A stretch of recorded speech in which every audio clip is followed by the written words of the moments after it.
Primera carta a los Corintios en su capítulo 6. Primera carta a los Corintios, capítulo 6. Vamos a estar leyendo los primeros 8 versículos. Dice así la palabra de nuestro Señor. ¿Osa alguno de vosotros, cuando tiene algo contra otro, ir a juicio delante de los injustos, sino delante de los santos? ¿O no sabéis que los santos han de juzgar al mundo? Y si el mundo ha de ser juzgado por vosotros, ¿sois indignos de juzgar cosas muy pequeñas? ¿O no sabéis que hemos de juzgar a los ángeles? ¿Cuánto más las cosas de esta vida? Si pues tenéis juicio sobre cosas de esta vida, ¿ponéis para juzgar a los que son de menor estima en la iglesia? Para avergonzaros lo digo, pues que ¿no hay entre vosotros sabio ni aun uno que pueda juzgar entre sus hermanos? Sino que el hermano con el hermano pleita en juicio, y esto ante los incrédulos. Así que, por cierto, hay ya una falta en vosotros que tengáis pleitos entre vosotros mismos. ¿Por qué no sufrís más bien el agravio? ¿Por qué no sufrís más bien el ser defraudados?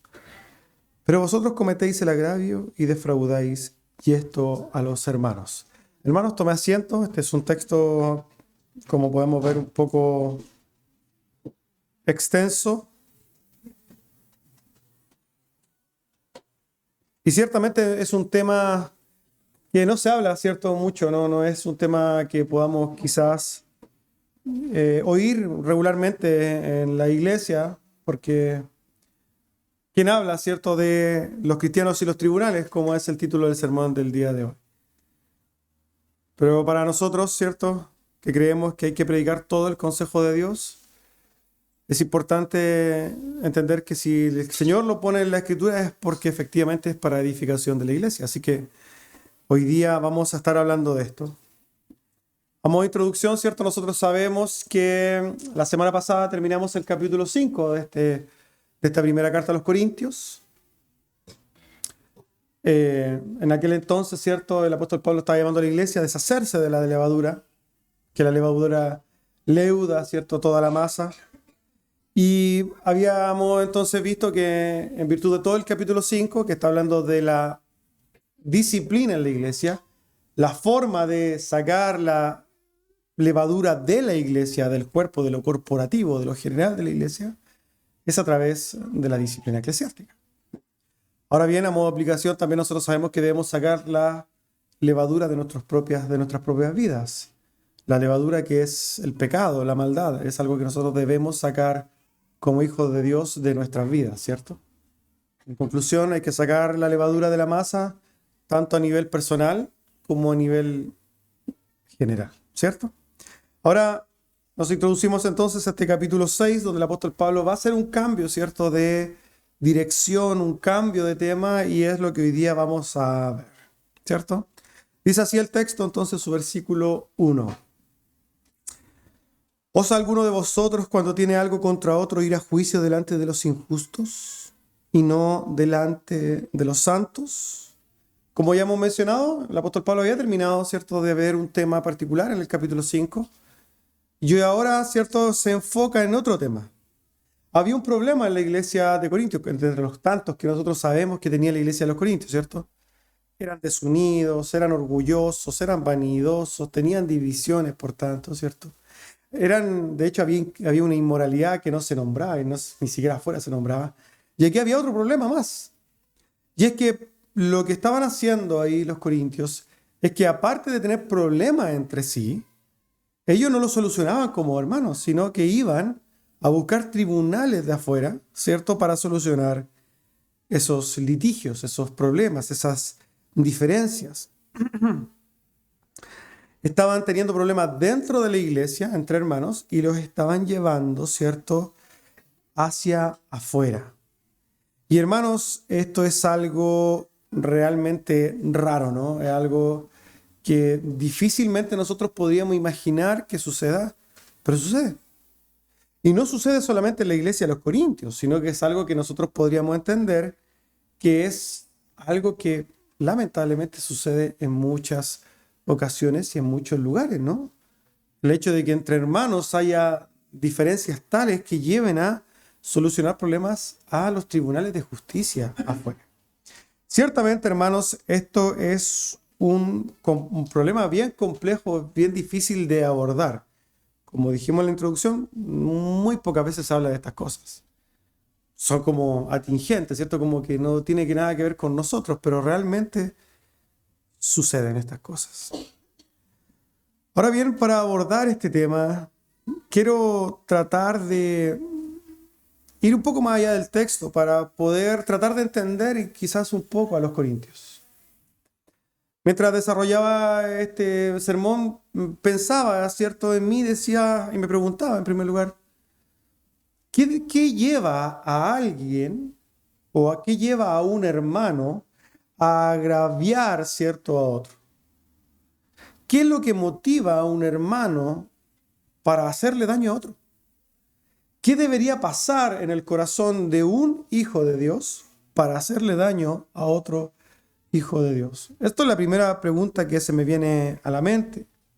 ¿Qué tiene que pasar en la mente, en el corazón de aquel hombre para ir a agraviar al hombre, a otro hermano, ya sea con un engaño, ya sea con una estafa, ya sea con dinero, ya sea con hacerle un daño en general? Un agravio es podríamos decir, para definirlo, es un daño hecho a alguien.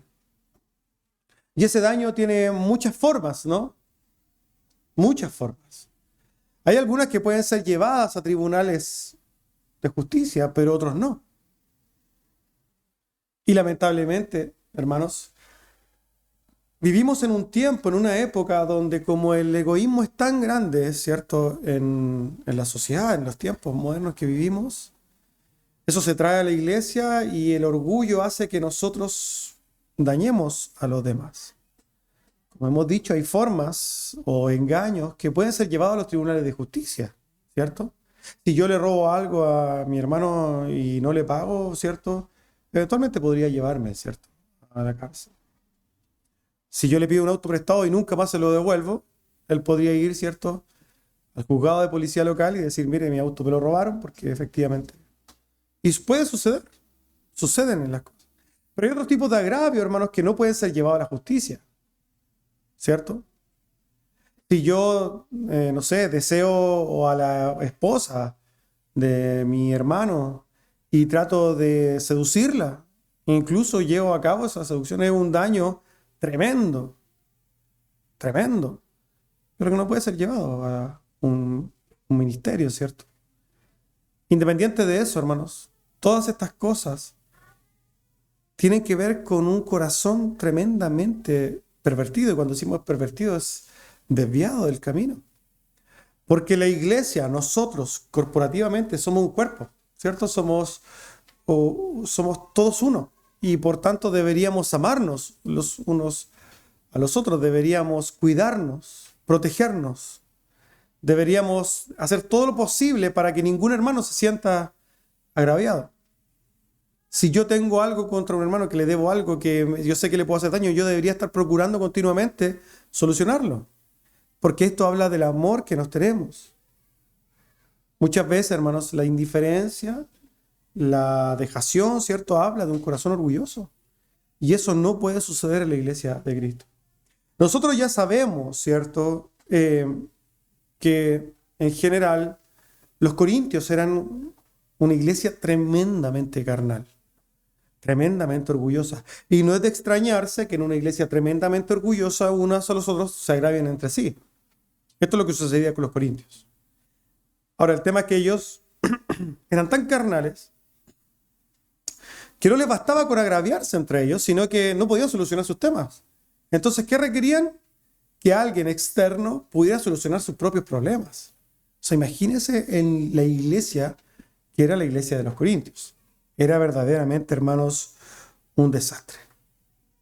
Nosotros, hermanos, podemos aprender de esto, ¿cierto? Cuidarnos los unos a los otros, pero ojo con esto. Porque no es solamente extensivo a la iglesia, sino que se extiende a las personas de afuera. Nosotros deberíamos, en virtud de nuestro testimonio, cuidar también a las personas de afuera. A todas. Como dice el apóstol Pablo en Romanos, si es posible, en cuanto dependa de vosotros, estad en paz con todos. Estad en paz con todos. Nosotros deberíamos procurar la paz con todos los hombres, no solamente con los de la iglesia, sino con todos los de afuera. Y deberíamos procurar, hermanos, que efectivamente nunca tengamos que recurrir nosotros a los tribunales de justicia para solucionar temas. Nosotros, hermanos, debemos cuidar todas nuestras relaciones, por sobre todo, sin lugar a dudas, las relaciones en la iglesia. Y esto en obediencia al segundo mandato. ¿Se acuerdan que el Señor en un momento le preguntaron, bueno, Señor, usted maestro de la ley, ¿cómo podría resumir la ley? Los 10 mandamientos, ¿cómo los podría resumir? El Señor dice, bueno, el primer mandamiento, amarás al Dios con toda la fuerza de tu corazón, con toda tu mente, con todas tus fuerzas. Y el segundo mandamiento, que todos se lo saben, ¿cierto? Amarás a tu prójimo como a ti mismo. Prójimo, ¿cierto? Significa próximo, que de alguna manera está alrededor nuestro, con el que nos relacionamos. ¿Qué más prójimo que nosotros mismos, no? La iglesia. Deberíamos amarnos los unos a los otros como a nosotros mismos.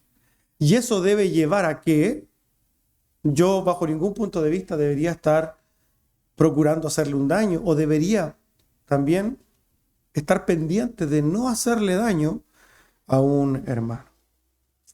En conclusión, hermanos, en esta primera pregunta que podríamos pensar es, ¿qué pasaba en el corazón de los hermanos?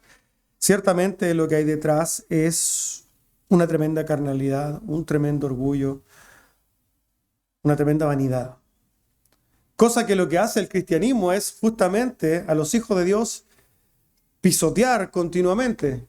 No se extrañe si la palabra del Señor nos confronta, nos molesta y nos dice que estamos mal, porque ciertamente eso es cuando nuestro orgullo es tocado, ¿no? Y eso es lo que hace el cristianismo, moldearnos y hacernos parecer a Cristo. Cristo no era un orgulloso, ¿cierto? De hecho, era la encarnación misma de la humildad.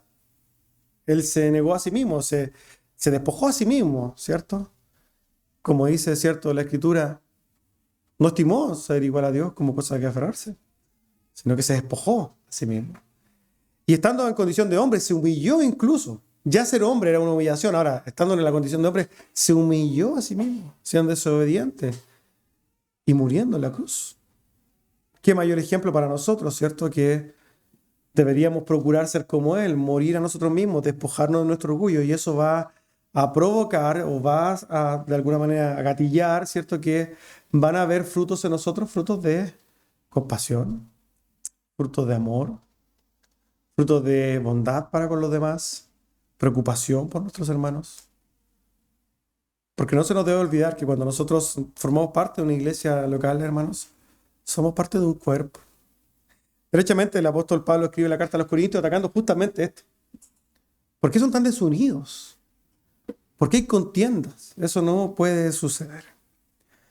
Ahora bien, por otro lado, este texto nos lleva a una pregunta que quizás es muy práctica para la iglesia. ¿Puede un hijo de Dios llegar a utilizar los tribunales de justicia ordinarios, seculares? ¿Puede un hijo de Dios llegar a eso? Es una pregunta que quizás muy poca gente se había hecho, ¿no? ¿Podemos nosotros, hijos de Dios, llegar a utilizar tribunales de justicia? Ya sea para con quien sea, ¿podemos nosotros llegar a los tribunales de justicia? La respuesta, hermanos, es que sí. Nosotros como hijos de Dios sí podemos usar los tribunales de justicia, pero la respuesta no es tan simple. Si lo vemos a la luz de las Escrituras, vemos el ejemplo del apóstol Pablo. El apóstol Pablo, ¿cierto?, fue encarcelado en Jerusalén y apeló en varias ocasiones a la justicia ordinaria. Pero hay una particularidad, ¿cierto?, en el ejercicio de este uso de la justicia ordinaria de parte del apóstol Pablo. Unas características que de alguna manera lo posicionan en una posición muy especial, como por ejemplo, el apóstol Pablo no fue a demandar a alguien porque se le ocurrió, porque alguien porque alguien le ocupó la casa o porque derechamente alguien le quedó debiendo dinero. El apóstol Pablo no fue a los ministerios de justicia porque él estaba buscando algún tipo de indemnización, bajo ningún punto de vista. No estaba haciendo una demanda por ser agraviado por alguien. Él no estaba haciendo ese uso. No estaba, como habíamos dicho, no estaba haciendo una demanda, ¿cierto?, por indemnización, ¿cierto? Ni por lucro cesante, ni por un montón de cosas para obtener algo de alguien. No estaba buscando despojar a alguien. El apóstol Pablo estaba solamente apelando a la justicia, ¿cierto?, en un contexto muy particular donde él había sido injustamente acusado y estaba encarcelado. En ese sentido, el apóstol Pablo ciertamente utilizó los tribunales de justicia ordinarios y es, digamos, válido que se use. Por tanto, si nosotros tomamos el ejemplo del apóstol Pablo, nos deja muy poco rango de acción. Quiero, de alguna manera, hermanos, que entendamos lo que hay detrás de una demanda. Yo conozco gente, lamentablemente, hermanos, muy aprovechadora. Gente muy, podríamos decir, perversa, que utiliza los medios de justicia, ¿cierto?, de una manera, podríamos decir, desproporcionada, con tal de dañar a otros. Y esto debido a que los procesos judiciales para la gente, para las personas, son muy desconocidos. Muy poca gente conoce realmente cómo funcionan las cosas, ¿no? Derechamente le llega una carta a su casa de juzgado civil y derechamente se espanta, es como si de alguna manera ya le fueran a quitar su casa. Porque hay mucha ignorancia al respecto. Llega una carta de cobranza judicial y básicamente ya se están cambiando de ciudad. Y hermanos, no es así como funciona. Como hay tan poco, como hay tal desconocimiento de estos procesos, otra gente inescrupulosa de alguna manera se aprovecha. Y ciertamente, hermanos, es lamentable. Es lamentable porque detrás de todo este uso de la justicia civil, podríamos decir, hay un uso de autoridad. Hay un abuso muchas veces de la autoridad. Cuando nosotros demandamos a alguien, lo que estamos diciendo es, necesito que esta autoridad superior vele por mí, o me preste ropa, o yo de alguna manera me acoja a ellos, o yo pueda usar ese poder, ¿cierto? Es como yo soy tan insuficiente de poder lograr ciertas cosas que necesito a alguien superior para que abogue por mí, para que me defienda. Entonces yo apelo a esa autoridad. Pero hermanos, lamentablemente cuando nosotros hacemos eso, tenemos que ir un poquito más atrás en el corazón y preguntarnos, ¿no será que yo estoy buscando revancha? ¿No será que yo estoy buscando venganza? ¿No será que yo estoy buscando derechamente aprovecharme de una situación o de alguien? Porque cuando nosotros hablamos de una demanda, pensemos en una demanda civil, una demanda contra otra persona, cuando yo lo demando es porque yo estoy buscando que a él se le haga algún tipo de perjuicio. Porque yo ya me sentí agraviado, ¿no? A mí me perjudicaron, entonces ahora yo voy a un tribunal de justicia para buscar justicia y que él sea, la otra persona sea agraviada. En otras palabras, yo quiero despojarlo, yo quiero quitarle algo, yo quiero que sufra, yo quiero que de alguna manera él me devuelva o yo quiero obtener algo. Nosotros tenemos que pensar muy profundamente en nuestro corazón cuando llegamos a este extremo. Porque muchas veces podemos estar buscando venganza. Y si hay algo que caracteriza a los hijos de Dios, son verdades que son muy incómodas. Como por ejemplo, poner la otra mejilla, ¿cierto? Porque ¿qué le gusta poner la otra mejilla? A nadie. ¿Qué le gusta llevar la capa una milla y media más? ¿A qué le gusta sufrir como Cristo? A nadie, ¿cierto? Porque derechamente nosotros de boca muchas veces decimos, sí, no, yo voy a soportar el agravio. Pero cuando se trata de que alguien nos está causando algún dolor, somos como los niños. ¿No se han fijado los niños cuando juegan a los golpes?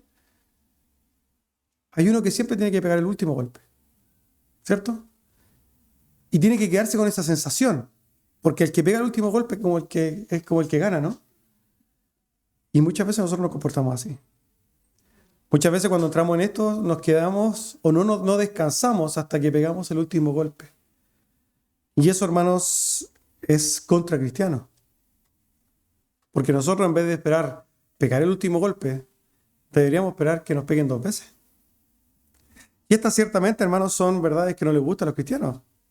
Porque ¿contra qué atenta esto? Contra nuestro orgullo. Derechamente atenta, hermanos, contra nuestro orgullo. Pero quiero hacerlo reflexionar, hermanos, en que en cualquier forma que nosotros seamos agraviados, en cualquiera de las formas, debemos recordar el Evangelio.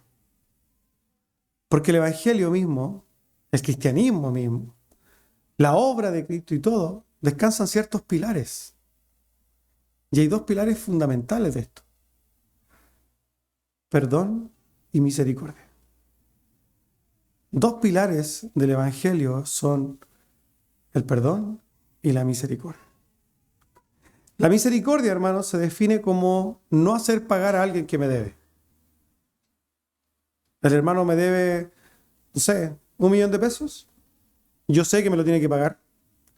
Y tener misericordia, decirle, no me lo pagues. Eso es tener misericordia. Los agravios tienen muchas formas, ¿no? Muchas formas. Y ser misericordioso, ¿cierto? Es decirle no me pagues, y eso es perdón. Y si nosotros pensamos en el Evangelio, hermanos, podríamos pensar en la parábola del deudor injusto, ¿no? Porque había una parábola que el Señor Jesucristo cuenta, donde un rey, ¿cierto?, mucho dinero, se encuentra con un siervo de él que le debía mucho dinero. Pensemos para que se entiendan palabras simples, así como nuestras. Le debía $2.000.000,000. Harta plata. Yo creo que ninguno de nosotros podría pagar esa plata. ¿Cierto? Y fue donde el rey le cobró y le dijo, págame. Y él dijo, no tengo cómo pagarte. Llévelo entonces a que esté en la cárcel y hasta que no me pague no va a salir de la cárcel. Y él rogó misericordia, perdón, realmente perdóneme. Y el rey le dijo, ya, te perdono.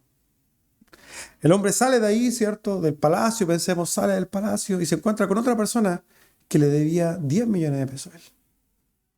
Le debía $10.000.000.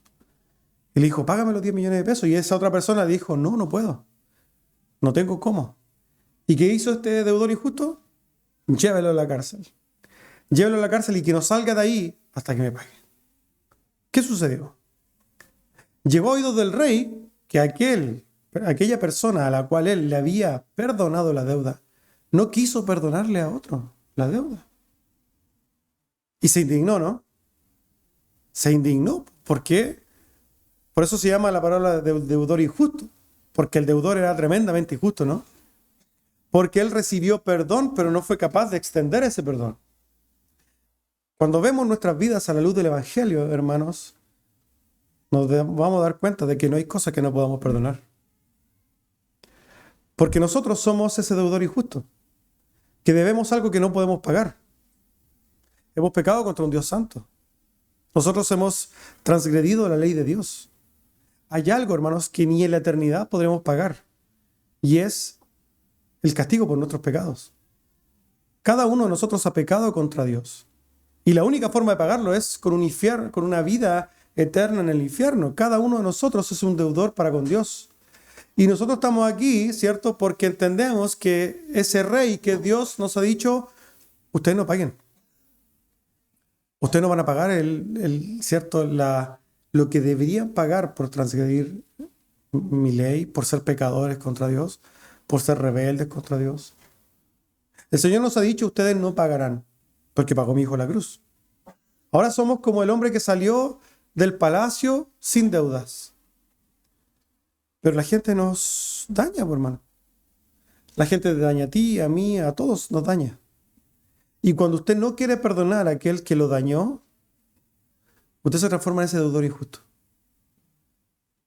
A la luz del Evangelio no hay nada que usted no pueda perdonar. Ni una infidelidad, ni una traición, ni una deuda, ni un escarnio. No hay nada, hermanos, humanamente, o sea, que nos pasa a nivel humano, que nosotros no podamos perdonar. Ni siquiera temas tan graves como una violación o una un robo, ni nada, hermanos. Porque a la luz de lo que hemos hecho para con Dios, todo es pequeño. Nosotros somos viles pecadores frente a un Dios santo. La deuda que nosotros hemos contraído con Dios es incalculable. Y lo que nos hagan a nosotros no se compara con lo que nosotros le hemos hecho a Dios. Por tanto, hermanos, no hay excusa para no perdonar. Perdón. Por tanto, si nosotros pensamos, ya entendiendo ciertas cosas, si nosotros entendemos que el perdón, la misericordia es la bandera de todo cristiano, ¿por qué deberíamos llegar a un tribunal de justicia?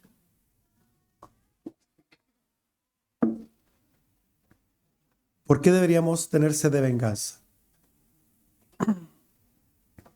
¿Por qué nosotros deberíamos ir a tratar de pagar el mal con mal? Nos confronta, ¿no? No nos gusta. Juan Calvino comenta respecto de los juicios. Usted sabe que Juan Calvino fue abogado. Dice que las partes implicadas en el litigio están motivadas por la codicia, la impaciencia, la venganza, la hostilidad y la obstinación. Cuando nosotros, hermanos, tomamos la decisión de ir a hacer un juicio propiamente tal, nos estamos metiendo en una guerra, derechamente, donde involucramos el corazón. Y es una realidad, entonces. ¿Podemos ir a los tribunales? Sí, podemos ir, hermanos. Pero tenemos que tener mucho cuidado para qué vamos y cómo vamos. ¿Para qué vamos a ir ahí y cómo vamos? Pero ojo, y aquí vamos a aceptar unas ciertas cosas que el apóstol Pablo deja, pero muy, muy claro. Es posible, hermanos, ir a juicios con los del mundo, pero bajo ningún punto de vista con un hermano. Podemos ir a un juicio con alguien del mundo, pero bajo ningún punto de vista llevar a juicio a un hermano. Eso está tajantemente prohibido. Pensemos en un ejemplo quizás un poco burdo, pero que es gráfico. Estamos aquí afuera. Ustedes saben que hay harto auto afuera. Hay hermanos que manejan bien y otros que no manejan muy bien. Hay que decirlo, en esta iglesia hay hermanos que manejan bastante mal. Y imagínense que llegan ahí y chocan un auto, el del hermano, y se estaciona al lado y claramente ya le causó ahí un agravio. Fue un agravio no intencional, pero que es un daño. ¿Cómo debería solucionarse eso? ¿Debería el hermano, no, aquí vamos a llamar a la policía? Tenemos a nuestro hermano Oscar, puede ser testigo de fe. Llamamos al hermano Oscar que tome nota de este tema y llevémoslo a conducto regular de judicial. ¿O deberían traer hermanos ellos decir, mira, sé que sí, me equivoqué, manejo mal, nunca he manejado bien, te voy a pagar y no solamente te voy a pagar, sino que te pago, ¿cierto? ¿Debería solucionarse así o deberíamos ir a los tribunales de afuera? ¿Qué debería suceder en la iglesia de Cristo? Debería, ¿cierto?, solucionarse acá. Ahora, imaginemos un caso más complejo. Vienen los dos llegando al mismo tiempo y los dos manejan mal. Ya que hay más de uno que maneja mal. Y como los dos manejan mal, no se manejan muy bien, ¿cierto? Chocan afuera, pero nadie sabe quién tiene la culpa. Y empiezan los dos a decir, no, es que fue culpa tuya, no, es que fue culpa mía. Y no llegan a acuerdo. Y no hay por dónde. Y efectivamente ninguno de los dos tuvo la culpa, ¿cierto? Entonces, no puede llegar a un acuerdo para determinar quién debería pagarle al otro. ¿Qué eso debería ser ahí? No, ahí deberíamos ir a un juicio, ¿cierto? No, hermanos. No. Porque esos temas deben verse dentro de la iglesia. Esto es lo que el apóstol Pablo está recriminando a los corintios. Porque ustedes están yendo a ver cosas de la iglesia, cosas de entre ustedes, y están poniendo de testigos a la gente del mundo. Y el apóstol Pablo dice lo siguiente en su versículo 2. ¿O no sabéis que los santos han de juzgar al mundo y el mundo ha de ser juzgado por vosotros? ¿Y sois indignos de juzgar cosas muy pequeñas? La pregunta del apóstol Pablo es, ¿acaso ustedes no saben? Y esta es la pregunta que por extensión hacemos a la iglesia. ¿Acaso ustedes no saben que la iglesia va a juzgar al mundo? ¿La iglesia va a juzgar al mundo? Sí, la iglesia va a juzgar al mundo. Eso va a ser cierto en el fin de los tiempos. La Escritura muestra, cierto, que nosotros juzgaremos justamente y en Cristo al mundo. Y cuando juzguemos al mundo, vamos a juzgar a los jueces de este mundo, ¿no? Puede estar el juez, no sé, apellido Ruiz Tagle, y puede ser podría decir, connotado, respetado, pero a ese juez también vamos a juzgarlo. Porque cuando juzguemos a todo el mundo, juzgaremos a todas las naciones y todos los jueces de todas las naciones. El apóstol Pablo entonces está haciendo esta comparación. Si la iglesia que es de Cristo va a juzgar al mundo, ¿cierto? ¿Cómo ustedes como iglesia no pueden juzgar estas cosas? Porque entendemos que la iglesia, para que se entienda, es un juez superior a los juzgados o a los jueces de este mundo. ¿Cómo se describe la Biblia? O sea, ¿cómo describe la Biblia a la iglesia? Columna, ¿cierto? Y baluarte de la verdad. La justicia manifestada en la tierra. De hecho, nosotros somos los justos, ¿no? Cantamos himnos que somos los justos, los que cantamos. Estamos justificados. Nosotros tenemos un concepto de justicia que entendemos superior. ¿Por qué entonces, si los corintios entienden que la iglesia entiende la justicia de manera superior, por qué tiene que ir a los juzgados? ¿Sí? De los juzgados regulares, juzgados seculares. El apóstol Pablo también les dice, versículo 3, ¿o no sabéis que hemos de juzgar a los ángeles? ¿Cuánto más las cosas de esta vida? Haciendo otro tipo de comparación. La iglesia es tan, podríamos decir, es tan alta, sublime, que incluso va a juzgar a los ángeles, hermanos. ¿Usted sabía que iba a juzgar a los ángeles? ¿Usted sabe que el humano es, podríamos decir, ante los ojos de Dios superior a los ángeles? Sí. Nosotros, hermanos, ante los ojos de Dios tenemos un lugar de mayor privilegio que los ángeles. Hoy día, ¿cierto? Si vemos un ángel, nos morimos de miedo, sin lugar a dudas. Pero para los ojos de Dios, hermanos, los humanos tienen un valor, no sé si voy a usar la palabra valor, pero para que se entienda, tienen una mayor importancia para con Dios. Y eso se grafica en la revelación, en lo que nosotros tenemos en la Escritura. ¿Por qué? Porque en la Escritura nosotros tenemos ciertas verdades de los hombres y de los ángeles. La Escritura dice que nosotros fuimos creados a imagen de Dios. La Escritura no revela en ningún lugar que los ángeles fueron creados a imagen de Dios. Los seres humanos, hermanos, pecamos igual que los ángeles, pero aquí nosotros vemos que hay una manera muy diferente podríamos decir, de reaccionar de parte de Dios. Los ángeles que se rebelaron fueron echados directamente, ¿cierto?, a los lugares más profundos, ¿cierto?, de la tierra, y están esperando el juicio. Pero los humanos, no, pues. Los humanos recibieron salvación. Y ahí hay una distinción importante. Los humanos fueron comprados por Cristo. Los ángeles no. Los humanos tuvieron misericordia de Dios. Los ángeles no. Los ángeles son enviados por Dios para servir al hombre. Y el Señor no nos envió a servir a los ángeles a nosotros. Y por último, y lo más importante, hermanos, Dios no se hizo ángel. Dios se hizo hombre. Eso nos da a nosotros entender que cuando la Biblia habla de la iglesia y del hombre en sí, no está hablando de cosas triviales como nosotros nos vemos a nosotros mismos, como, no, hermano, no sirve para nada. No, nosotros tenemos valor para con Dios. Para los ojos de Dios somos de tremendo valor. La iglesia tiene tremendo valor. Y el apóstol Pablo, colgándose de eso, le dice, si ustedes, hermanos, la iglesia de Cristo, si ustedes no solamente van a juzgar a todo el mundo, van a juzgar a los ángeles y tienen tal importancia, ¿por qué no son capaces ustedes de resolver estos problemas que son domésticos, podríamos decir? Versículo 4. Si pues tenéis juicios sobre cosas de esta vida, ponéis para juzgar a los que son de menor estima en la iglesia. La confrontación del apóstol sigue y llega a la conclusión, ¿cierto?, que vamos a tratar de explicar en otras palabras, es que si el Señor ha puesto a la iglesia para que juzgue las cosas, ¿cierto?, más importantes. Porque pensemos en esto.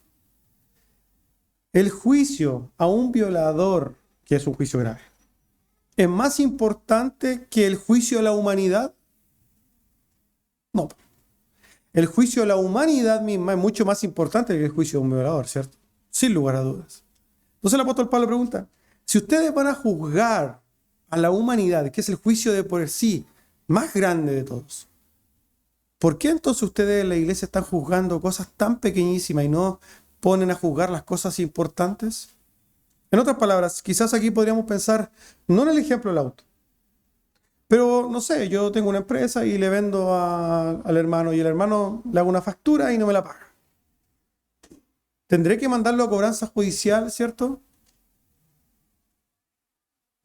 No. La iglesia puede juzgar esas cosas.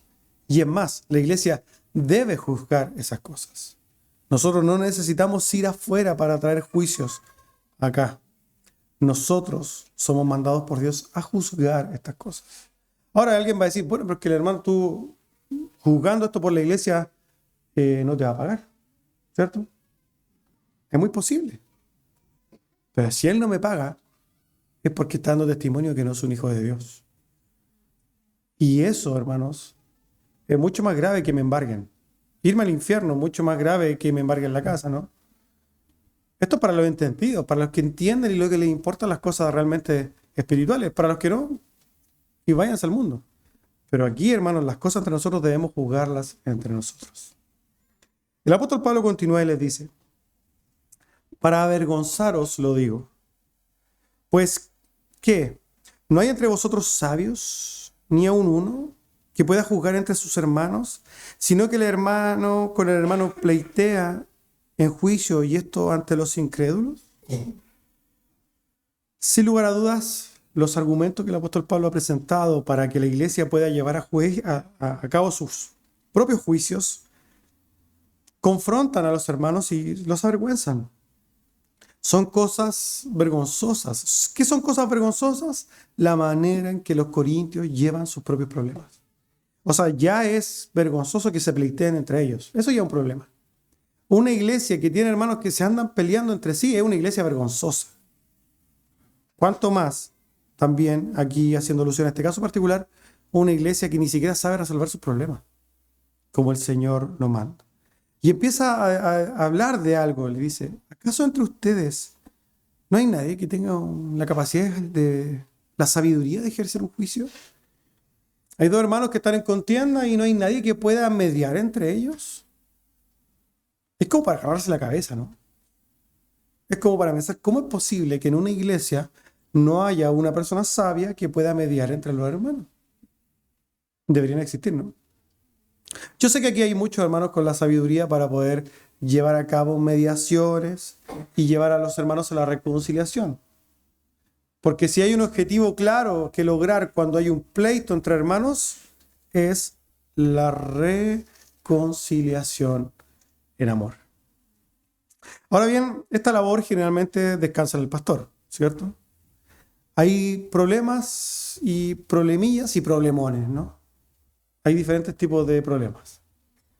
Hay problemillas que pueden, incluso no necesitan a nadie, pues sería porque son problemillas. Hay problemas en los cuales quizás ya hay que mediar. Y pues, oye, ¿sabe, pastor? No sé, el hermano me robó un tenedor y es mío, no sé, una tontera. Y podemos mediar en esto. Pero hay problemones, hermanos. Hay problemas que se pueden dar en la iglesia. Y quizás muchas veces incluso la sabiduría de un varón no alcanza. Pero para eso está la iglesia.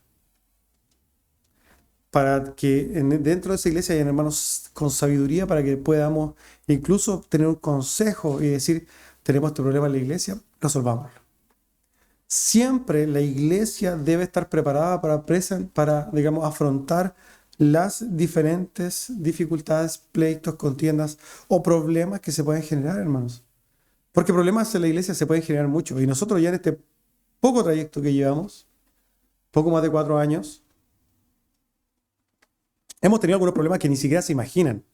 Que no tienen por qué saber, pero hay problemas detrás que se dan que uno no espera, ¿cierto? Cuando uno se prepara para el pastorado, ¿cierto? Nunca nadie te dice, mira, vaya a tener este problema. No, hermano. Cosas que nunca te pensaste que te podrían pasar suceden en las iglesias. Pero la iglesia debe estar preparada. ¿Y cómo se prepara? Buscando sabiduría de Dios. El apóstol Pablo entonces continúa diciendo en el versículo 7. Así que, por cierto, ya es una falta en vosotros que tengáis pleitos entre vosotros mismos. ¿Por qué no sufrís más bien el agravio? ¿Por qué no sufrís más bien el ser defraudados? El apóstol Pablo termina este fragmento con una exhortación, hermanos, de carácter muy pastoral. El apóstol Pablo era un pastor. Y, hermanos, si hay una realidad con la guía pastoral es que muchas veces dura. Es confrontacional, ¿cierto? Uno manifiesta el amor diciendo la verdad. Eso es una realidad. Hay un pasaje muy conocido en la Biblia, ¿cierto? El Señor se encuentra con el joven rico. Y el joven rico le pregunta, Señor, ¿qué tengo que hacer para tener la vida eterna? Estoy resumiéndolo. Lo que nos llama la atención es que el Señor le dice, Él lo miró y lo amó. Y cuando lo amó, le mandó una verdad, hermanos, que el rico no aceptó. Y se fue. Muchas veces, hermanos, nosotros, desde la figura pastoral, tenemos que decirles verdades que son muy incómodas. Pero aprovecho de pasarle el dato, tal como un padre le dice a un hijo, que esas verdades, a pesar de ser incómodas, siempre procuran el bienestar y la edificación de ustedes, por muy dura que sea. El apóstol Pablo aquí no hace la excepción y sin duda los pone y los confronta con una verdad impresionante, apuntando derechamente al corazón, ¿cierto? Les dice, ustedes ya tienen un problema, porque no debería estar dividiéndose entre ustedes. La iglesia no debería estar con problemas entre ellos. Aquí no debería haber ningún problema entre nosotros. Y gracias a Dios, yo veo que hay una muy hermosa comunión, coinonía, y problemas prácticamente no lo hay, pero siempre hay que estar atento. Pero más allá de eso, el apóstol Pablo los llama o los invita a decir, bueno, ¿y por qué mejor no sufren el agravio? ¿Por qué mejor no sufren el ser defraudados? ¿Por qué no sufren mejor? A nadie le gusta, ¿no? Pero si el apóstol Pablo estuviera acá y usted que ha sido afrentado de alguna manera, le dirían palabras chilenas, ¿cierto? ¿Por qué en vez de andar haciendo escándalo o andar tratando de hacer justicia, por qué mejor no soporta esto y perdona? ¿Por qué mejor no es misericordioso y perdona? Esto debería ser algo que nosotros deberíamos aplicar siempre, ¿no? El apóstol Pedro escribe en su primera carta, en capítulo 2. Dice, porque esto merece aprobación.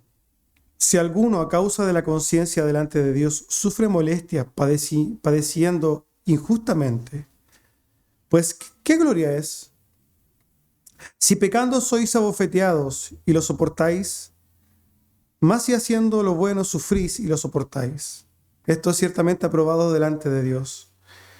Pues para esto fuisteis llamados, porque también Cristo padeció por nosotros, dejándonos ejemplo, para que sigáis sus pisadas, el cual no hizo pecado ni se halló engaño en su boca, quien cuando le maldecía no respondía con maldición, cuando padecía no amenazaba, sino que encomendaba la causa al que juzga justamente. La que está haciendo el apóstol Pedro es una invitación a sufrir. No nos gusta, ¿no? Como dice un hermano por acá, lamentablemente hay muchos cristianos que son hipoalergénicos, ¿cierto? A lo más mínimo reaccionan como si fuera una ortiga pegándole. Y la verdad es que la invitación es sufra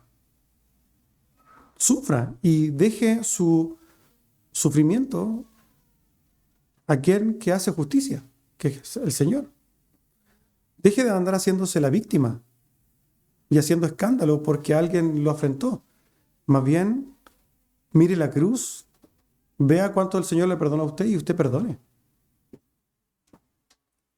Ahora, si es que usted no puede, ¿cierto?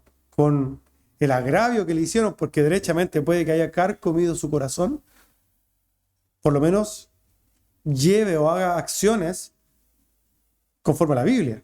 Busque la reconciliación. Por último, si no puede perdonar a un hermano hasta que le diga que no, es que tiene que decirme que me perdone, que yo lo perdone, porque eso es lo que dice el orgullo, ¿cierto? Tengo que hacerle saber que me hizo esto. Bueno, si es que llega a ese punto, por último, vaya con amor a decirle, hermano, ¿sabe que me has ofendido? Y si es más grave, usemos los medios que el Señor ya nos ha puesto. La iglesia, un mediador, una figura pastoral, la forma de la disciplina eclesiástica de Mateo 18. Usemos las cosas bien. No empecemos a murmurar, ni a hacer un bando, ni a hacer divisiones en las iglesias, porque eso lo que hace es derechamente atentar contra la obra misma de Dios. El llamado del apóstol Pablo entonces a aquellos que sufren el agravio es sufrirlo, dando frutos de cristiano. Pero termina también con una confrontación. Pero vosotros cometéis el agravio, le dice, y defraudáis, y esto a los hermanos. Esto es triste, ¿no? Por esta palabra entendemos que los corintios, hermanos, eran realmente hermanos muy carnales, con muchos, cero fruto. Eran hermanos muy conflictivos, indolentes, desconsiderados, ignorantes. Eran hermanos que no pensaban en el hermano. ¿Cómo era posible, hermanos, que esto sucediera? ¿Cómo era posible que hermanos se estuvieran defraudando a sí mismos? Robándose, agraviándose, peleando entre ellos. El Señor no mandó a la iglesia para eso. El Señor no mandó a la iglesia para que esté dividida. El Señor mandó a la iglesia para que se ame a sí misma, para que nos amemos a los unos a los otros. Lamentablemente sabemos que iglesias, hermanos, llegan a odiarse, hermanos, llegan a odiarse. Y eso no puede ser, eso no puede ser. Si el apóstol Pablo estuviera haciendo una exhortación a la iglesia contemporánea de hoy día, ¿cierto? El apóstol Pablo les diría esto: el que no ama no ha conocido a Dios, porque Dios es amor. En esto se mostró el amor de Dios para con nosotros, en que Dios envió a su Hijo unigénito al mundo para que vivamos por Él. En esto consiste el amor. No es que nosotros hayamos amado a Dios, sino que Él nos amó a nosotros y envió a su Hijo en propiciación por nuestros pecados. Amados, si Dios nos ha amado así, debemos también nosotros amarnos los unos a los otros. Cuando nosotros nos amemos, ¿cierto? Derechamente, yo siento que aquí hay un amor genuino. Pero mientras la iglesia se mantenga amándose a sí mismo como el Señor nos mandó, vamos a estar librados de todos estos problemas. El Señor mismo mandó a que la iglesia tuviera una comunión hermosa de amor, a que nos amemos. Y amarnos, hermanos, significa respetarnos. No significa no solo no agraviarnos, significa no defraudarnos, no estafarnos, no herirnos, no faltarnos el respeto, no despreciarnos, no ignorarnos, no menoscabarnos, no despojarnos, no murmurarnos nosotros. Todas estas cosas no pueden estar. Nosotros debemos amarnos, ser misericordiosos, ser preocupados, ser desprendidos, ser atentos. Somos llamados, hermanos, a poner o a mostrar los frutos que Cristo mostró. Hermanos, el amor de Dios reina realmente en nuestros corazones y ponga a nosotros un espíritu perdonador y consuelo en el momento ciertamente en el que seamos afrentados y que seamos agraviados. Pero por sobre todo ponga amor genuino en cada uno de nosotros. Amén. Vamos a orar.